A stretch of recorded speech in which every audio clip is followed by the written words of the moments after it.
दोस्तों कहते हैं ना कि एक दिन अपना भी सपना सच होगा, एक हाथ में माइक, एक हाथ में अवार्ड और पूरा का पूरा स्टेज अपना होगा। गाइस, ये मैथ के सेशन का एक ऐसा सीरीज होता है जहां हम लोग बिना फिजूल की बात किए हुए सीधा क्वेश्चन पे अटैक करते हैं। और जितने भी लोग मेरा इस चैनल पे नए नए आए हुए हैं, मैं आप लोगों से मैं विनती करना चाहता हूं कि जब तक मैं ये साबित ना कर दूं कि मेरा ये चैनल दूसरे चैनल की अपेक्षा स्पेशल क्यों है, मैं जो कंटेंट लाता हूं, मेरा कंटेंट दूसरों की अपेक्षा स्पेशल क्यों है, मैं जो समझाऊंगा, अगर मैं आपको 100% सेटिस्फाई नहीं कर पाया तो आप मेरे चैनल को सब्सक्राइब नहीं कीजिएगा, वीडियो को लाइक नहीं कीजिएगा, क्योंकि ना जाने ऐसे ऐसे कितने छोटे मोटे चैनल यूट्यूब पे भरे पड़े हुए हैं। भाई, ये यूट्यूब है जो आपके करियर को बनाती भी है और ख़त्म भी करती है। ऐसे बहुत सारे लोग हैं जो बोलते हैं भाई कि मैं कंपाउंड इंटरेस्ट के तिमाही वाले, छमाही वाले सवाल से मैं डरता हूँ, चुनाव वाले क्वेश्चनों से मैं डरता हूँ। बहुत सारे क्वेश्चन ऐसे जो बनते हैं लेकिन समय लग जाता है। तो अगर आपके साथ ऐसा हो रहा है तो आप एक सही चैनल पे आ चुके हैं। ठीक है, ये मेरा प्रचार था। चलिए हम लोग आते हैं सीधा सीधे क्वेश्चन पे।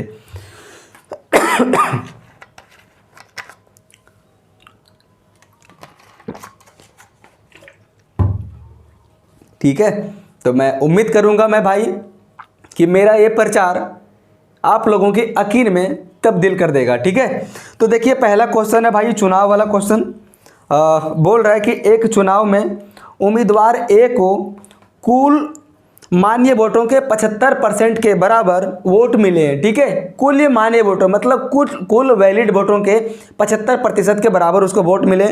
यदि कुल वोटों में से 15% वोट अमान्य घोषित हो गया है और कुल वोटों की संख्या अगर 5,60,000 है, अगर कुल वोटों की संख्या 5,60,000 है ना, 5,60,000 है, इसमें से 15% वोट अमान्य है। अगर 15% वोट अमान्य है तो कितने वोट मान्य है? तो 85%। और 85% का फ्रैक्शनल वैल्यू कितना होता है? 85/100 बराबर 5×85 और 5/20 मतलब 17/20 होता है। मतलब हम लिख सकते हैं 85% को 17/20। ये मेरा क्या हो गया? वैलिड वोट हो गया, क्योंकि मैंने इसमें अमान्य वोटों की संख्या को माइनस कर दिया है। और उम्मीदवार ए को कितना वोट मिला हुआ है? वैलिड वोटों का 75%। तो 75% को हम क्या लिख सकते हैं? 3/4। 25 दिया 75, 25 चौक 100। अब हम इसे काट पीट करते हैं ना। देखिए 1 0 से 1 0 कट गया, 4 दूनी 8, 8 7 56 और 3 0 यहाँ पे बच गया। तो 1 2 3 0 और 17 3 51 कितना आ जाएगा मेरे भाई? 7 एकम 7, 7 5 35 और 3 0 और तो 3,57,000 वोट ए को मिला है। ठीक है, चलिए हम लोग बढ़ते हैं दूसरे क्वेश्चन की ओर। खांसी आ रही मुझे।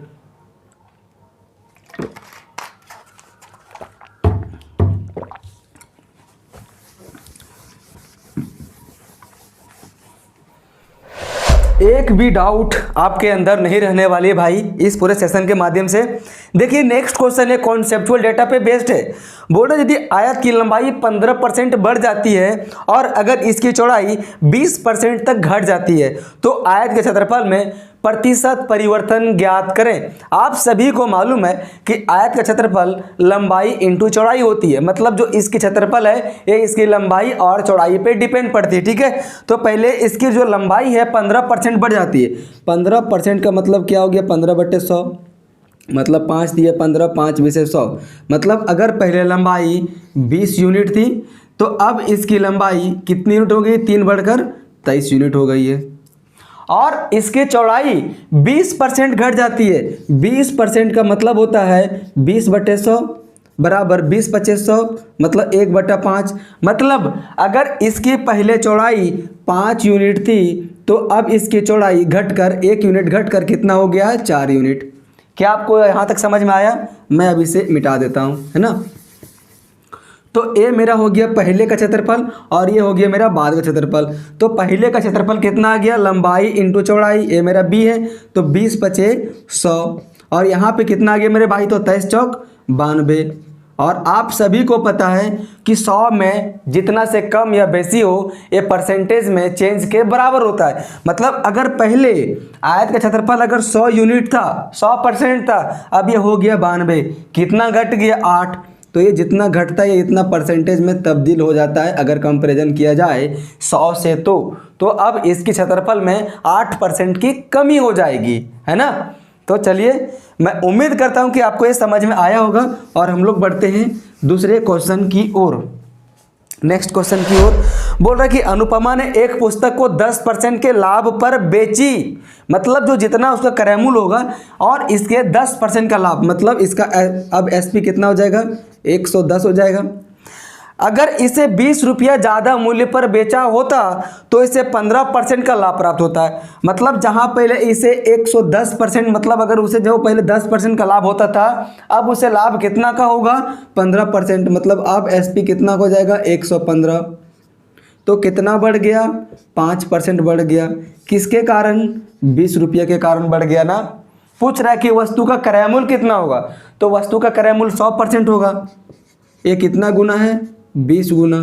तो यहाँ भी कितना गुना होगा, 20 गुना बराबर 400।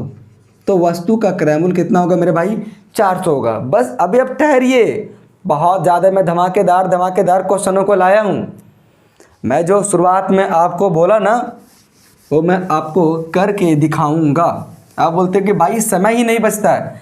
आप ऐसे चैनलों से जुड़ते हो ना जो आपकी मतलब बनाते बनाते उन लोग इतना ज़्यादा लेंदी से बनाएंगे ही ना, सिस्टमेटिकली बनाते तो सही है, मैं उन लोग के बनाने के ऊपर मैं क्लेम में नहीं कर रहा, लेकिन शॉर्ट उन लोग में नहीं बनाते। और अगर शॉर्ट अगर बनाते हैं तो उन लोग सब ट्रिक ही बनाते हैं, ट्रिक व्रिक कुछ नहीं होता, ठीक है।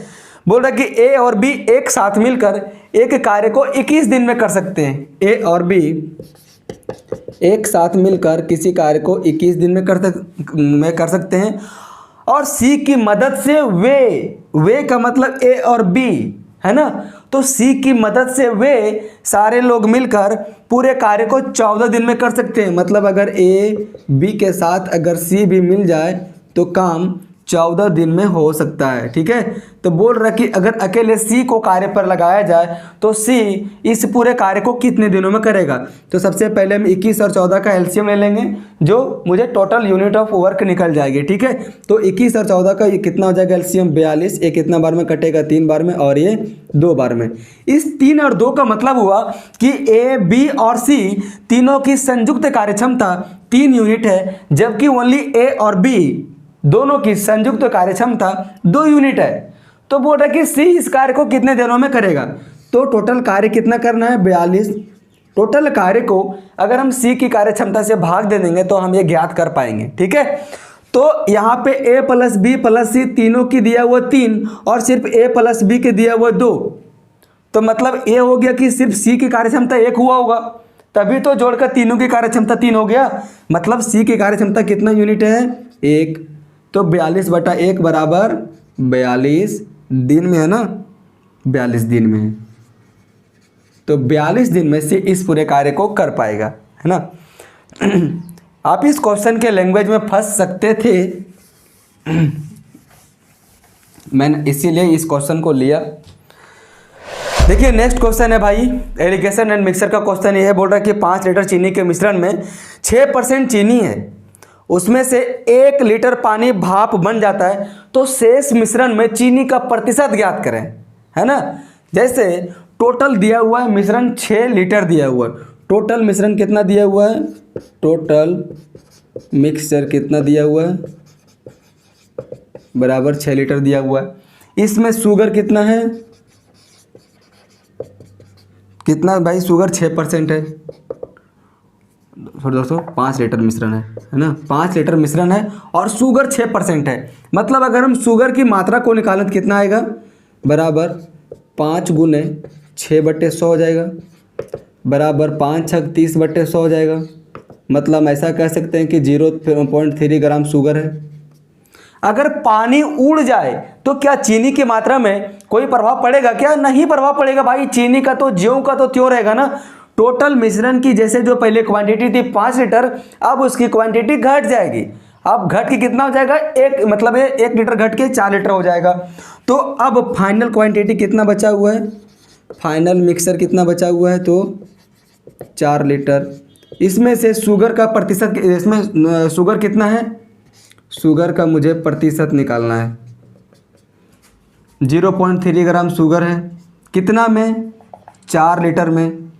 परसेंटेज निकालने के लिए इंटू 100, ए पॉइंट से एक जीरो कट जाएगा, 2 दूनी 4, 2 पचे 10, 5 तिया 15/2 इक्वल टू 7.5%।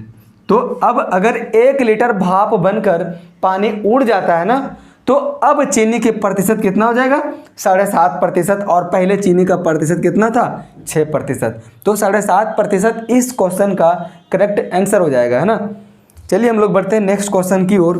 दोस्तों एक भी डाउट नहीं रहने वाली है, एक भी doubt, even a single doubt. देखिए नेक्स्ट क्वेश्चन क्या बोल रहा है, ये है दोस्तों कंपाउंड एंड इंटरेस्ट का क्वेश्चन है। मैं आप लोगों की लगभग हर एक एपिसोड में कंपाउंड एंड इंटरेस्ट के एक क्वेश्चन को लाता हूं और आपकी डाउट को मैं क्लियर कराता हूं। बोल रहा है कि श्री असवंत ने एक एफडी में, एफडी का मतलब होता है फिक्स डिपॉजिट, जहां हम अपने राशि को फिक्स कर देते हैं 3 सालों के लिए, 4 सालों के लिए, 5 सालों के लिए, जितना भी साल मन मर्जी हो, ठीक है। तो श्री असवंत ने एक एफडी में कुछ रुपयों का निवेश किया। परिपक्वता होने पर, मतलब मैच्योरिटी होने पर, मतलब परिपक्वता मतलब होता है उन्होंने जितने साल का फिक्स किया, है ना। परिपक्वता होने पर से उसे कुल कितनी राशि मिलेगी। यदि 10,000 रुपये, प्रिंसिपल कितना दिया हुआ है, ये कितना राशि लगा रहा है, तो 10,000 रुपये की राशि लगा रहा है। कितना टर्म कितना है, समय है भाई 6 मंथ्स है।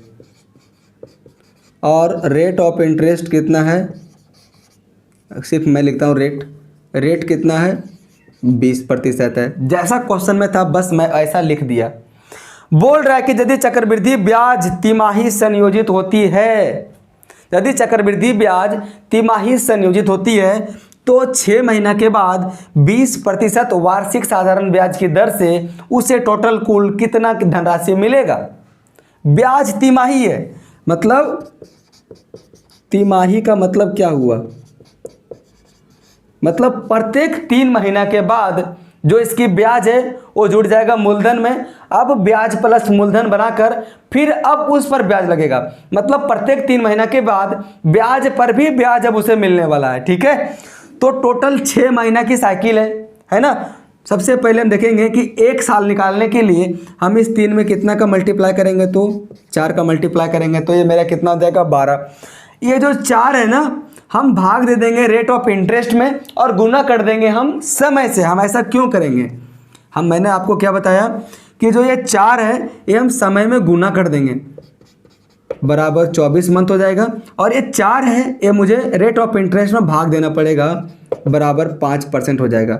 इसका मतलब मैं कह सकता हूँ कि जो 6 महीने की चक्रवृद्धि ब्याज 20% वार्षिक की दर से जितना भी ब्याज होगा, ये मेरे भाई 24 महीना के चक्रवृद्धि ब्याज 5% वार्षिक ब्याज की दर के बराबर होगा।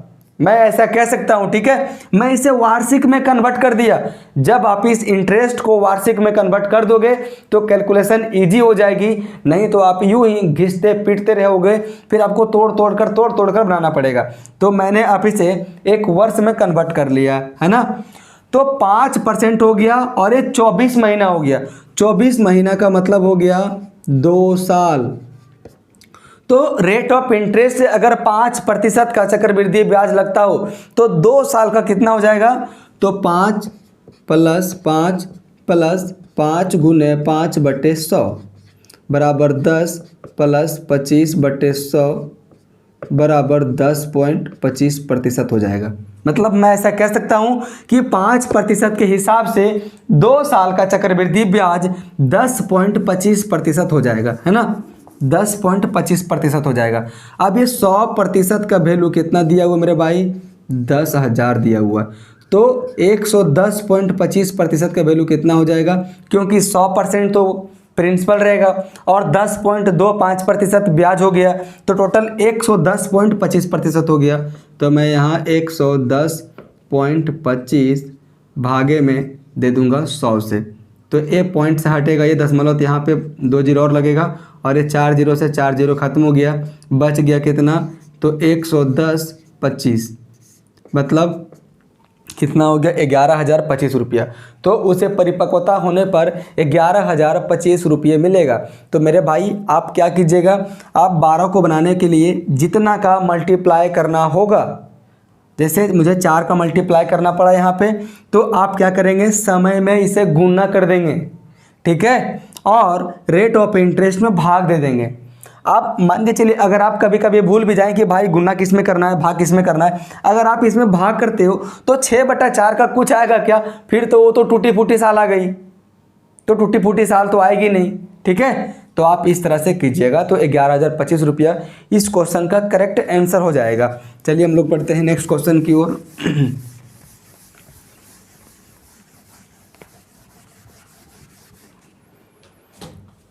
देखिए नेक्स्ट क्वेश्चन क्या है, बोल रहा कि एक दुकानदार ने 2,50,000 रुपये की एक धनराशि को अपने 3 पुत्रों के बीच, अपने 3 पुत्र मान के चलो, एक है ये, एक है बी और एक है मेरे भाई सी, 30%, 45% और 25% की, 30, 45 और 25% की हिस्सेदारी के अनुसार से उन लोगों के बीच में बंटवारा करता है, ठीक है।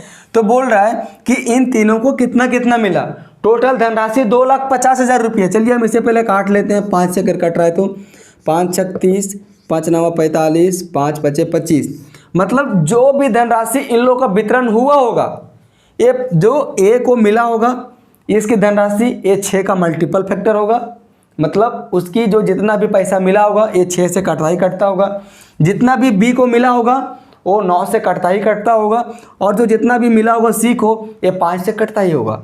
अगर आप सारे ऑप्शनों को दोस्तों देखिएगा तो सारे ऑप्शन की पहली को 75,000 75,000 75,000 करके दिया हुआ है, मतलब हम ऐसा कह सकते हैं कि ए को मिला 75,000।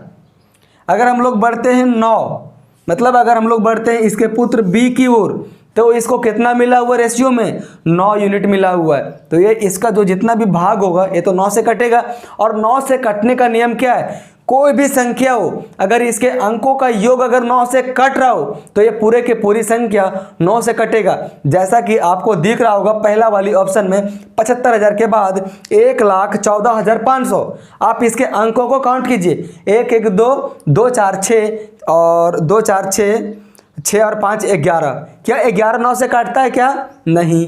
अगर हम लोग आते हैं ऑप्शन नंबर बी के 1,13,500 में, तो अब देखिए 1 1 2 2 3 5 और 5 10, ठीक है, मतलब 3 1 4 1 5 5 5 10, क्या 10 9 से कटता है क्या, नहीं कटता है, मतलब मेरा ऑप्शन नंबर ए गया, ऑप्शन नंबर बी मेरा गया। अगर हम लोग आते हैं ऑप्शन नंबर सी में, कितना लिखा हुआ 1,12,000, क्या 1,12,000 की संख्याओं को अगर जोड़ेंगे तो क्या 9 से कटेगा क्या, 1 1 2 और 2 2 4, मेरा ऑप्शन सी भी खत्म हो गया, बच गया क्या ऑप्शन नंबर डी। चलिए वैसे दो जो बच गया उसका आंसर हो जाएगा, है ना, तो जो बच गया ऑप्शन नंबर डी, चलिए हम लोग उसे चेक करते हैं क्या है, 1,12,500, तो 1 1 2 2 2 4 4 और 5 9, क्या 9 से 9 नहीं कटता, कटता है, तो बिल्कुल मेरा ऑप्शन नंबर डी सही है। तो हम ऐसे क्वेश्चनों को हम इसके रेशियो के मल्टीपल फैक्टर से चेक करेंगे और बना ले जाएंगे हम लोग। कभी कभी ऐसा होता है कि जो आपको पूरा सॉल्यूशन करना पड़े, लेकिन आप एक चीज़ मान लें कि अगर धन ज़्यादा वितरण करना हो, 2 लाख 50 लाख 4 लाख 6 लाख, तो इसकी रेशियो से मल्टीपल होता ही होता है, ठीक है। चलिए हम लोग बढ़ते हैं नेक्स्ट क्वेश्चन की ओर। मैं उम्मीद करता हूँ कि आपको समझ में आया होगा और ये नेक्स्ट क्वेश्चन आपकी दिमाग को खराब कर दिया होगा। 0.3 बट्टे में 1,000 किसके बराबर है, 0.3, जैसे मेरे भाई दिया हुआ ना कि 0.3 बट्टे 1,000, हम इसको लिख सकते हैं 3/1000, और पॉइंट के बदले में एक जीरो नीचे आएगा तो हम 1 जीरो और बढ़ा देंगे, ठीक है। अब हम इसे ऐसा लिख सकते हैं 3 इंटू ये 10 के पावर में कितना जीरो, 1 2 3 4, तो 10 के पावर में -4 लिख सकते हैं।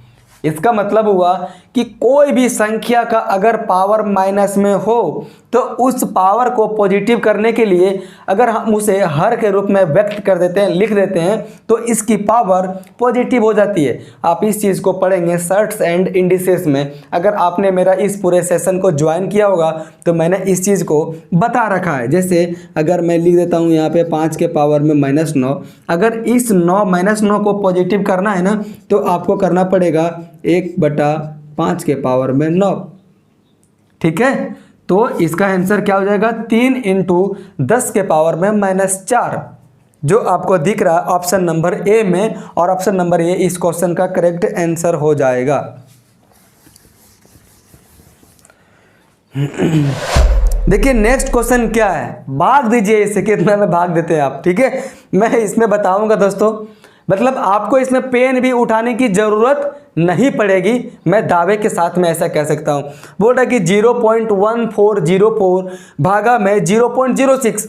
आप देखेंगे जो जिसमें से जिसको भाग देना है, भाग देना हमको किसमें से 0.1404 में, तो ऊपर में कितना दशमलव, इसमें 4 अंक के बाद दशमलव दिया गया है, और भाग जो जिससे हमको देना है इसमें 2 अंक के बाद दशमलव दिया गया है ना 0.06। मतलब जो भी इसका भागफल आएगा तो 4 में से 2 दशमलव माइनस होगा, मतलब 2 अंक के बाद पॉइंट लगेगा। तो ऐसा आपको कौन सा ऑप्शन में दिखाई दे रहा है, तो 2.34 में ओनली 2 अंकों के बाद दिया गया है। आपको नहीं समझ में आया ना, चलिए मैं इसे दिखाता हूँ करके। 0.1404 भाग में 0.06, अगर ए पॉइंट हटेगा तो नीचे में कितना जीरो आएगा, 1 2 3 4, मतलब 1 2 3 4। अगर ए पॉइंट हटेगा तो ऊपर में 2 जीरो आएगा, मतलब 1 2 कट गया।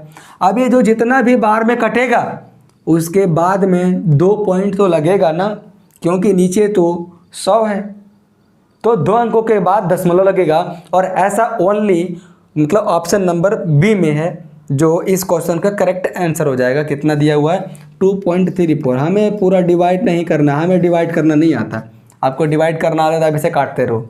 ठीक है, चलिए नेक्स्ट क्वेश्चन कुछ ऐसा ही है। मैं उम्मीद करूंगा कि आप नेक्स्ट क्वेश्चन की आप आंसर देंगे कमेंट सेक्शन के माध्यम से। बोल रहा ये दोस्तों मल्टीप्लाई का क्वेश्चन है। बोल रहा है कि 0.065 × 0.4, मतलब शुरुआत में 3 अंकों के बाद दशमलव है, और अंत में जो गुना किया गया है 0.4 से उसमें 1 अंक के बाद दशमलव है।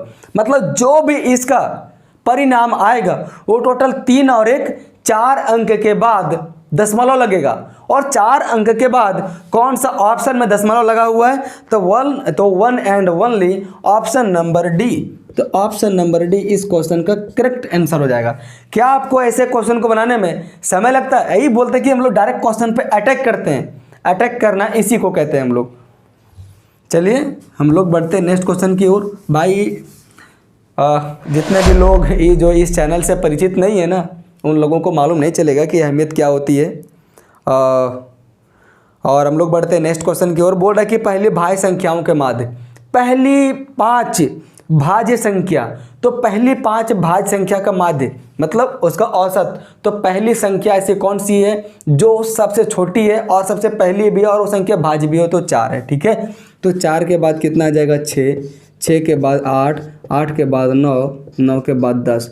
लेकिन भाई ये 9 नहीं होगा, बिल्कुल भाई। भाज्य संख्या उसे कहा जाता है जो अपने और 1 के अलावा कोई और संख्या से भी कटे। तो 9 1 से भी कटता है, खुद से 9 से भी कटता है और 3 से भी कटता है। तो इसका पूछ रहा है क्या माध्य कितना होगा मेरे भाई, तो 4 6 10, 10 8 18, 18 9 27 और 10 37/5।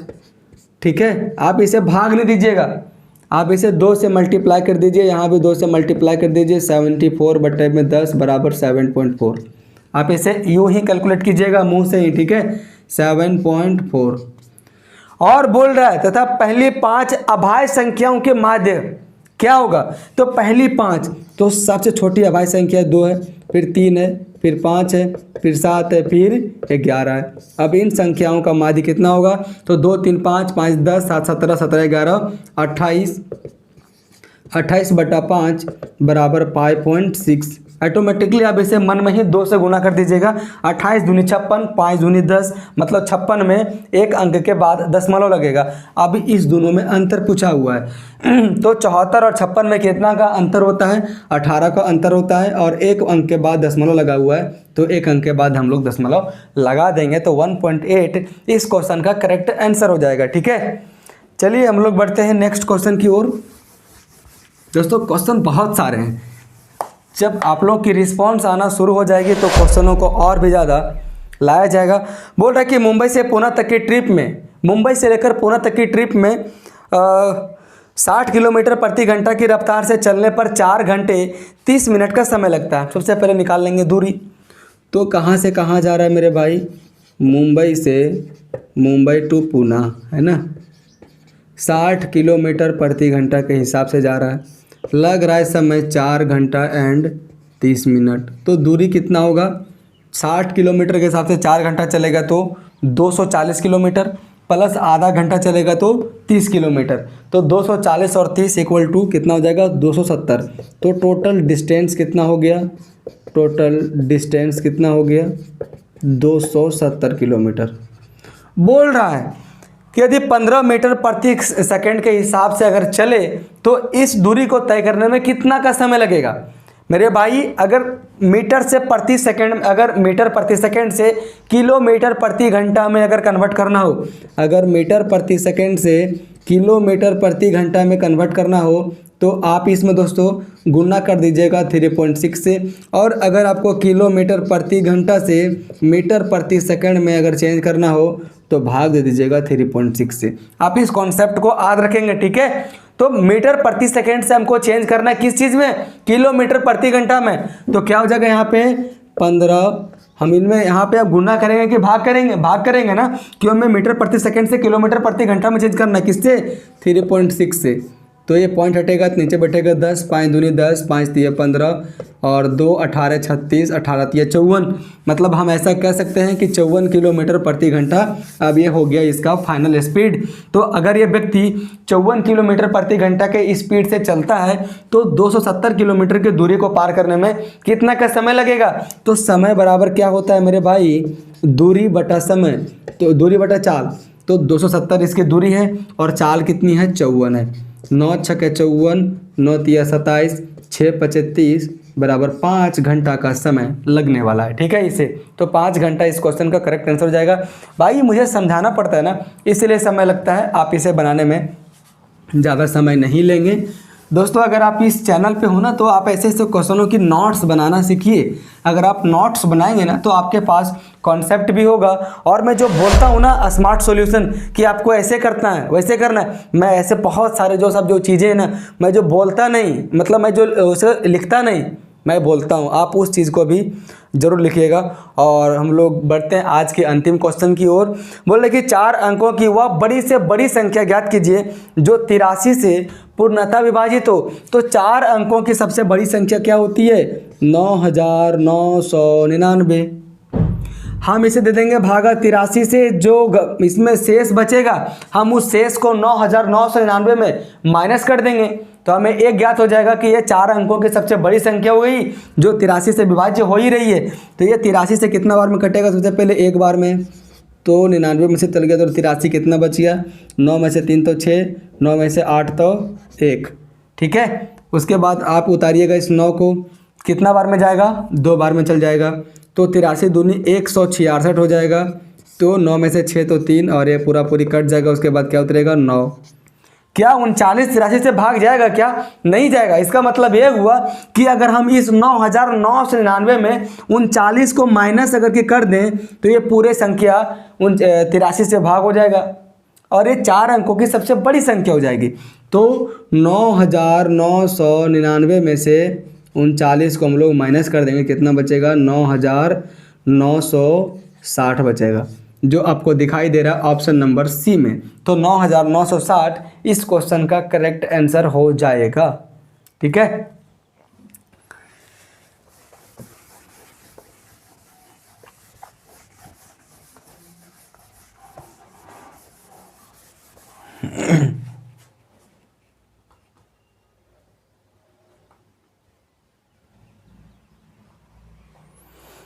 तो गाइस मैं उम्मीद करूँगा कि आप सभी को ये सेशन अच्छा लगा होगा, मज़ा आया होगा और मैं शायद साबित कर पाया हूँगा कि मेरा ये चैनल दूसरों चैनलों की अपेक्षा इम्पोर्टेंट क्यों है, स्पेशल क्यों है।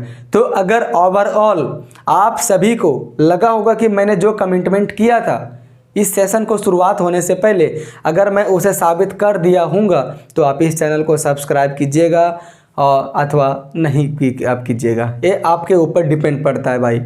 लेकिन आप जहाँ भी पढ़ते होंगे, जिस भी चैनल से आप पढ़ते होंगे, आप पूरा कंटिन्यूटी के साथ आप लगातार पढ़ते रहें। अगर आप कंटिन्यूअसली पढ़ते हैं तो आपकी लाइफ में बहुत सारी चेंजेस आएंगी और आपको मज़ा भी आएगा भाई। अगर आपने इस फील्ड में अपने कदम को रख दिया है तो आप अपने आप को पीछे मत रखो, पीछे मत करो। अगर दूसरे लोग कर सकते हैं तो आप भी कर सकते हो इस चीज़ को।